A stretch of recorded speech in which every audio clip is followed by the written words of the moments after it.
In an interview with Variety, Shawn Levy unpacks Deadpool Wolverine, cameos and spoilers, Channing Tatum's Gambit, Jennifer Gardner and Ben Affleck's divorce joke, and Henry Cavill's Wolverine, and more. Today we're going to go through the article, kind of read through it, give a little bit of thoughts about it, and talk about it. So let's get right into the video. How did the team pitch Wesley Snipes on returning as Blade? Wesley's return as Blade was a very early idea of Ryan. We wanted to explore the themes of the legacy, characters, and their ending. Ryan had said, Blade never really got that moment, and I think people didn't even realize how much they miss Wesley Snipes as Blade until they see him. Let's give him that feeling. So Ryan reached out to Wesley. Wesley has not played Blade in a long time. He and Ryan had not been in close touch in a very long time, but we made clear to Wesley that it was not going for a joke. This was out of reverence for his legacy as the iconic character. Where did Wesley's line, there will only ever be one Blade, come from? It was a scripted line, and Wesley thought it was hysterical. We tried a bunch of reactions from Deadpool, but ultimately went with the eyebrow-raised Deadpool fourth wall-breaking look. What went into crafting Channing Tatum's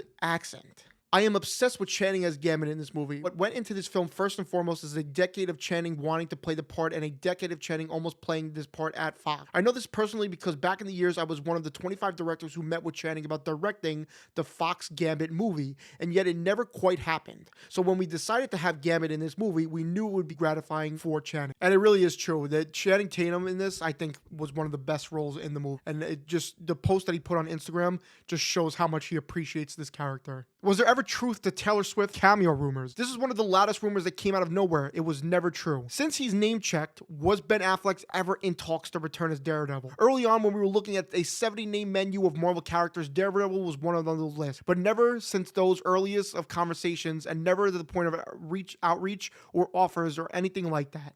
How quickly did Henry Cavill say yes to appearing as a Wolverine variant? If we're going to talk about him, we must call him his actual credited name, the Cavalrine, which Ryan coined. I knew it was undeniable as soon as Ryan came up with the term. He said yes right away because he knew it would be subversive and playful. It was also with a lot of affection for him and his body of work and playing with his legacy as a DC hero now that he is appearing as a variant of a Marvel hero. Henry Cavill coming back as Wolverine and the joke that Deadpool made was hilarious and awesome at the same time. Were there any legacy characters you wanted in the film but did not ultimately pan out? When you go into the MCU and have unlimited access to this legacy of characters, you have to be at your own disciplinary. We wanted the movie to, above all, be warm-hearted. It'd be emotional or poignant if you were not vested in these characters. We didn't want to go so crazy with the multiverse that you take your eye off the ball. That several of the characters were in early drafts of the scripts were never changed. Pyro made sense because he knew Johnny Storm was going to be in the film. There was a brief conversation about, should we go with Vinnie Jones as Juggernaut? Should we do CGI Juggernaut?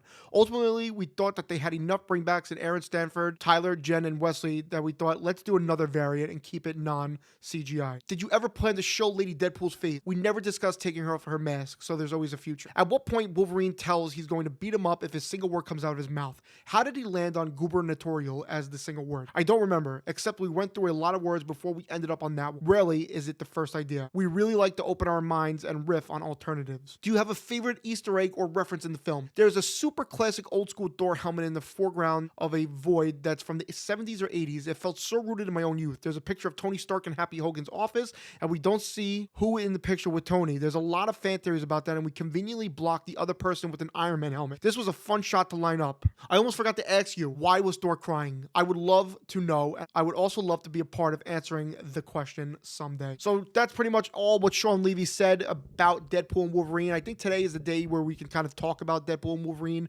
with spoilers and everything like that. So you let me know what you thought of Deadpool and Wolverine. Thanks for watching.